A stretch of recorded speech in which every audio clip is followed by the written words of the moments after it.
Coach Elliot, I pulled up and I was looking for that little bus that we used to see you guys in when you guys are transitioning, no? The old airport Burke airport travel bus that we drove. Yep, it was you sit in the seat and you lean forward, right? Because that's how they were the bucket seats. So old school, man. we're trying to upgrade a little bit. That's how you. What that was like when you guys were in the transition year, going from right? two You were to going one. from Yep. two to one. Mm-hmm. Did you ever wrestle? I believe you wrestled in 4. Did you have an opportunity to wrestle in 4 D1 tournaments? I did. You Well, did. I didn't. No, we were Division I eligible for 4 Got years. it. So my true freshman year was our last year of the transition, and so I competed that year and couldn't qualify. Gotcha. And then the next year, I got in a car accident and had a medical redshirt that year. So then the next year, lost in the finals to qualify. And so I just qualified my last 2 years. So you qualified twice for the NCAAs. Yep. Were you the first NCAA qualifier in Gardner Webb history? No, Eric Wentz was. He's actually Dick Wentz, our old head coach, is his son. So Really? He qualified in 03. Josh Panuski, Cloverleaf kid from Ohio, qualified in 04.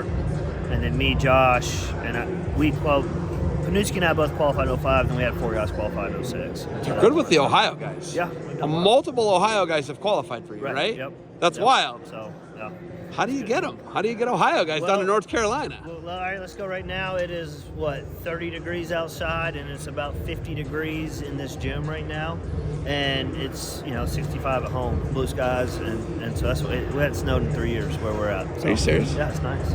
Did you guys get hit with the rain and the torrential floods and Yep. the bad flooding? Yep. So Hurricane Helene came through, knocked power out at the school on a Friday. The school got it back on Sunday. So the school was out 3 days. My house, we were actually out 10 days at my house with power and water. So, Wow. yeah. So we're right at the base of the mountain. They're still with people without power, Right, though. right. There's people living in tents. You go 40 miles west of us, and that's what you got. War The zone. whole town's gone. War zone. Yep, it's insane. The rivers have changed directions in areas. Yep, gone new carving out new parts of the mountains and stuff like that. Geological event, literally. It's insane. And now Montreat girls team, they're up in Black Mountain. They came down and stayed with us for about a week and a half and trained too.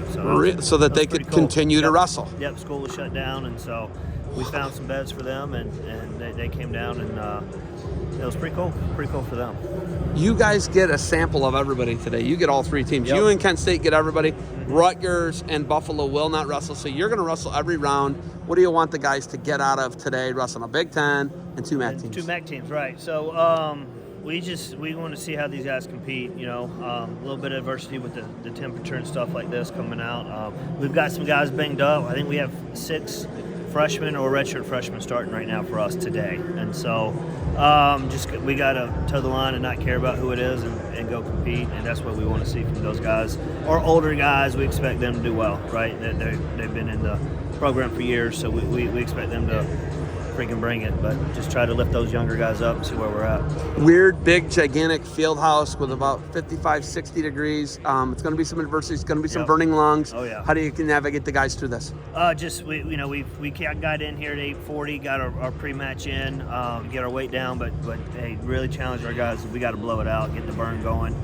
Doing it again right now, right before we get going, just so we feel it a little bit. But and the big thing is, same for Rutgers, it's the same for Kent and Buffalo. So we're all in the same boat, right? And so we can't worry about that too much. We're all in the same situation.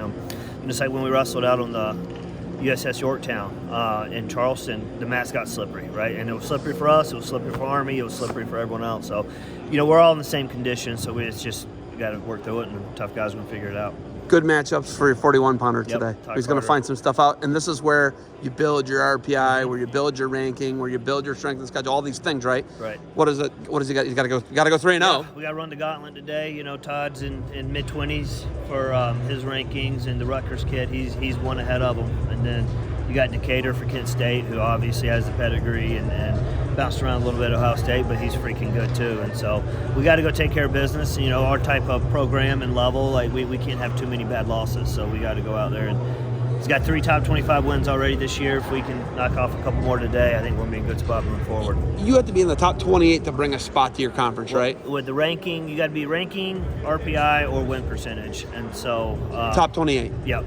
And if you're in 2 of those, you're pretty much qualified. 2 out of 3. Right. Then you then bring a bid to your conference. Bring a bid, right. Okay. Big mess coming down the the pipeline for all these guys. Well, the Big Ten, especially. Right. Well, the MAC too. And the MAC 30-man rosters. Right. Talk to me just real quick, and I know that they were talking about it's kind of grim for Rutgers because he's going to have to get rid of 7 guys, right. and they're bringing 5 in. Right. Could you be the beneficiary of some of those guys who have to leave so they can transfer? Could you be a home for them? So the way it's looking right now with this whole revenue share and opting in or out, if you opt in, you have 30 roster slots, and that's it. And they're saying, oh, this is great because you can go up to 30 scholarships. Well, nobody's going to do that. One team, three teams. Yeah, and we know who they are. Even then, most of that's going to be NIL stuff. So, for us, what we're learning is if you don't opt in, you still get access to the NCAA championships, which is huge. And which is what everybody wants. It's what we need, right? And then if you don't opt in, you don't have to follow the roster cap either. So where we're at, we're looking to bring in as many of the kids that want a spot that we can. So I'm really hoping that we can be a landing spot. So we're being a private school. There's no tuition numbers is helping the university. So there's part of that of the more kids we have on our roster, the more benefit we bring to the program. And so for right now, we are looking to not opt in and open arms. If people are looking for homes, let us know. We'd love to have you. I love it. Yep. I love it. So we'll see. I do think smaller programs, if we can just stay status quo through all this mess, I think we're going to have an opportunity to really, really grow. Coach, I love it. I know we got to get your guys ready. Yep, got anything else for me? Let's just go Bulldogs. Coach, thanks for the time. Good luck to Gardner Webb today. Thanks, sir.